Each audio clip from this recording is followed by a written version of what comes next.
Hello friends, कैसे हैं आप सब। मैं सुनील कुमार आपके सामने आज आपकी फर्स्ट बुक फर्स्ट फ्लाइट का third chapter two stories about flying लेकर के हाजिर हूं। आज हम टू स्टोरीज अबाउट फ्लाइंग जो चैप्टर है उसका first part his first flight को आज हम डिस्कस करेंगे। हिज फर्स्ट फ्लाइट के जो राइटर हैं उनका नाम है लाइम ओ फ्लेटी। लाइम ओ फ्लेटी जी का जन्म 28 अगस्त 1896 को आइनिसमोर आयरलैंड में हुआ था।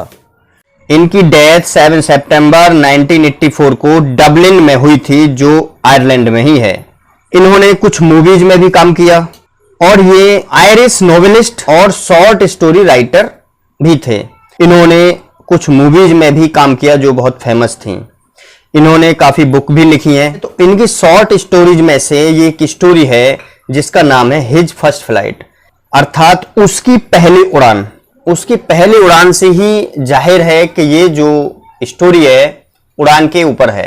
आज हम इसकी समरी के विषय में डिस्कस करेंगे। इस जो स्टोरी में डिस्कस किया गया है वो हर किसी की लाइफ में आता है, अर्थात हर किसी को फेस करना पड़ता है, चाहे वो ह्यूमन बीइंग्स हो, चाहे वो एनिमल्स हो, बर्ड्स हो, कोई भी हो। जब भी हम कोई भी नई चीज सीखते हैं तो हमें वो चीज सीखने के लिए शुरुआत में कठिनाइयों का सामना करना पड़ता है, किसी में कम और किसी में ज्यादा।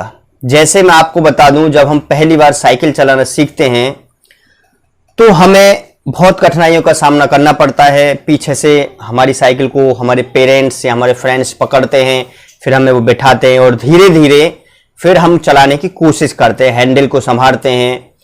और जब धीरे धीरे प्रैक्टिस बढ़ने लगती है तो एक समय ऐसा भी आता है कि वो साइकिल के पीछे जो भाग पकड़ा हुआ होता है उसे छोड़ देते हैं और हमें पता भी नहीं लगता, क्योंकि हम उस समय सीख चुके होते हैं।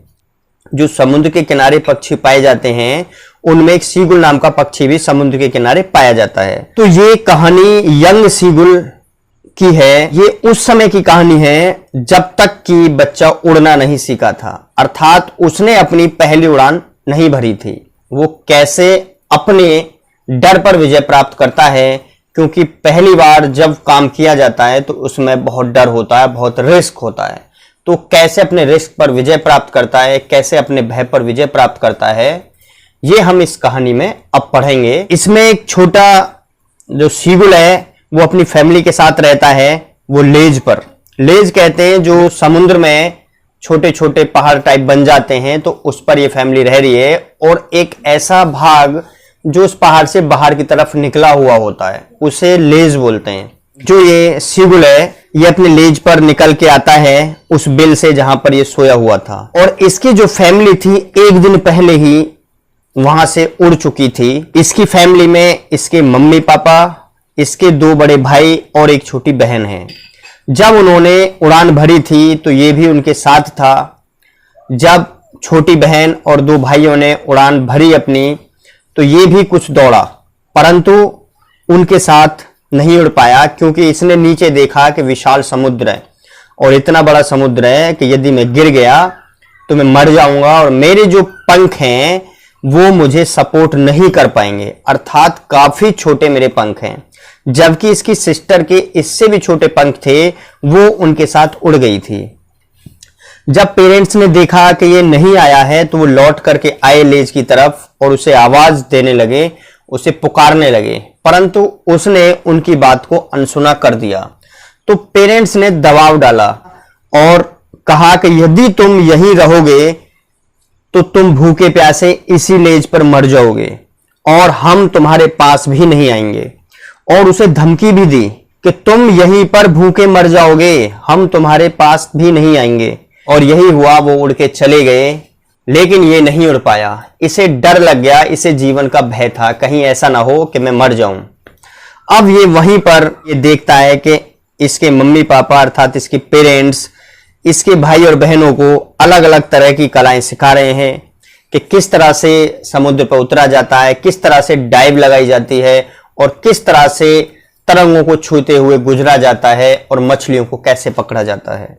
सारी कलाओं में पारंगत कर रहे थे, ये उन सबको देख रहा था। और इसके बड़े भाई ने एक मछली को लहरों से छूते हुए पकड़ लिया।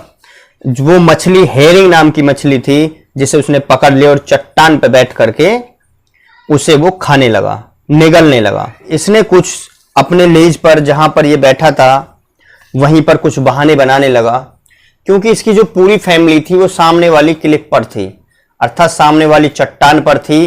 क्योंकि ये जो चट्टाने और लेज थी ये समुद्र में ही बने हुए थे, इसलिए चारों तरफ समुद्र था, अर्थात पानी ही पानी था। जब ये निकल के आया था अपने बिल से, तो इसने क्या करा, अपना एक टांग को मोड़ लिया, अपने पैरों में दबा लिया और एक टांग पर एक खड़ा हो गया और इसने एक आंख बंद कर ली।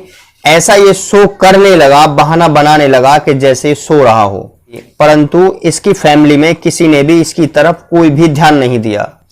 इसके जो फादर थे वो अपने परों को अपनी चोंच से साफ कर रहे थे, जो सफेद पर थे पीठ पर उन्हें साफ कर रहे थे। इसका जो भाई था उसने अपनी हेरिंग मछली को चोंट चोंट के खा लिया था और बाकी सब ओंग रहे थे, अर्थात अपने शोल्डर्स में अपनी गर्दन को नीचा करके वो ओंग रहे थे, झपकी ले रहे थे। इसने देखा कि इसकी तरफ कोई भी नहीं देख रहा है, लेकिन इसकी माँ इसकी तरफ थोड़ा ध्यान दे रही थी, वो देख रही थी।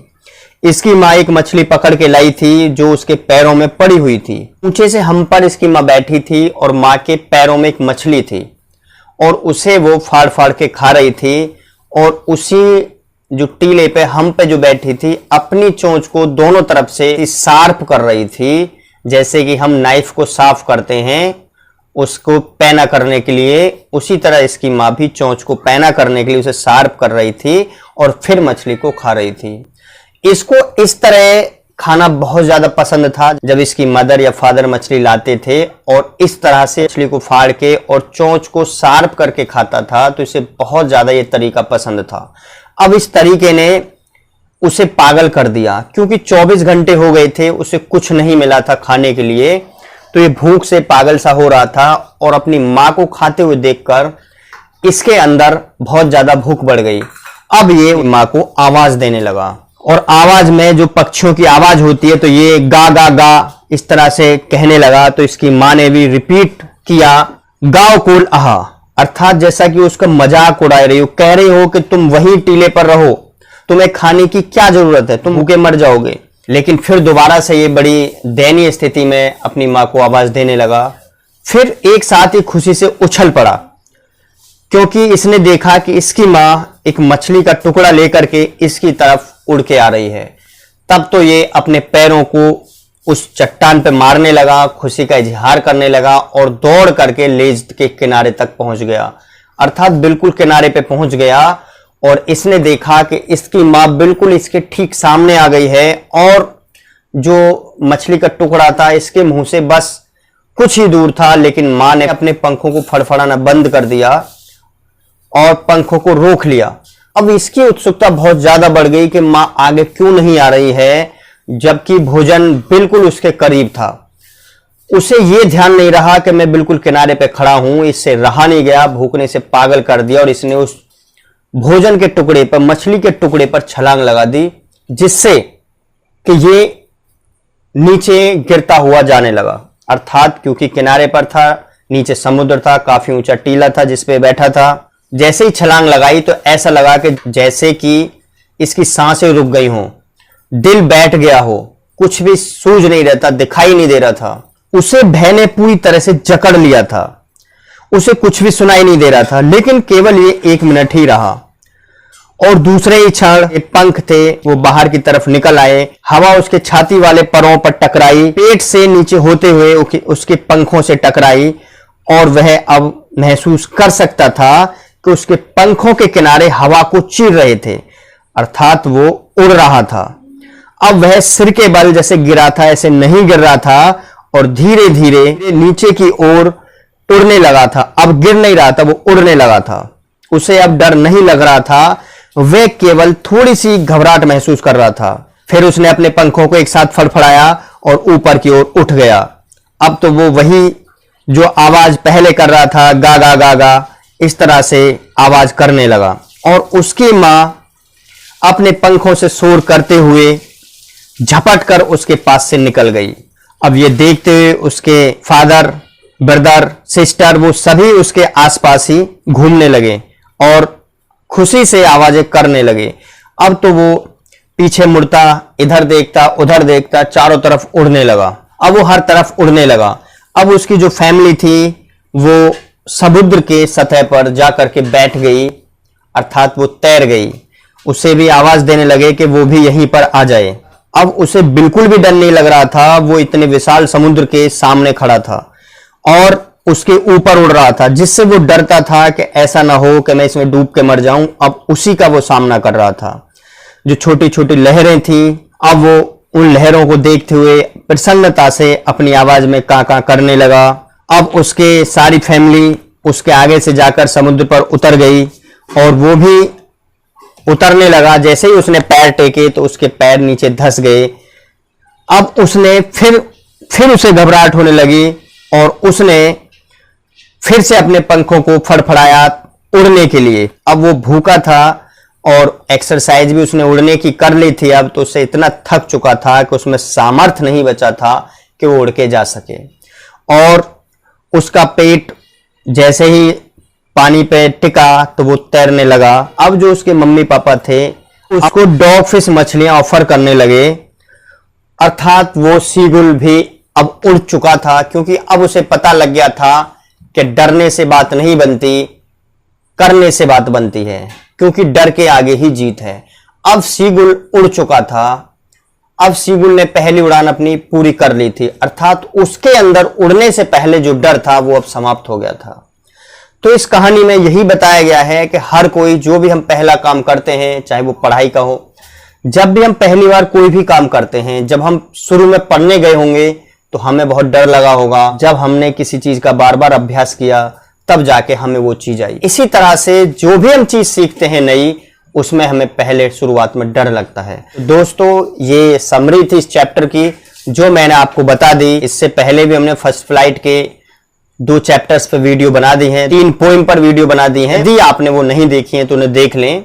और इसी हमारे चैनल पर स्टोरीज जो मोटिवेशनल और इंस्पायरिंग होती हैं वो हम डालते रहते हैं। यदि आपने अभी तक हमारे चैनल को सब्सक्राइब नहीं किया है तो सब्सक्राइब कर लें। और वीडियो आपको कैसी लगी ये कमेंट में जरूर बताएं और वीडियो को लाइक करें। अपने फ्रेंड सर्किल और रिलेटिव्स में वीडियो को शेयर करना बिल्कुल भी ना भूलें। धन्यवाद दोस्तों।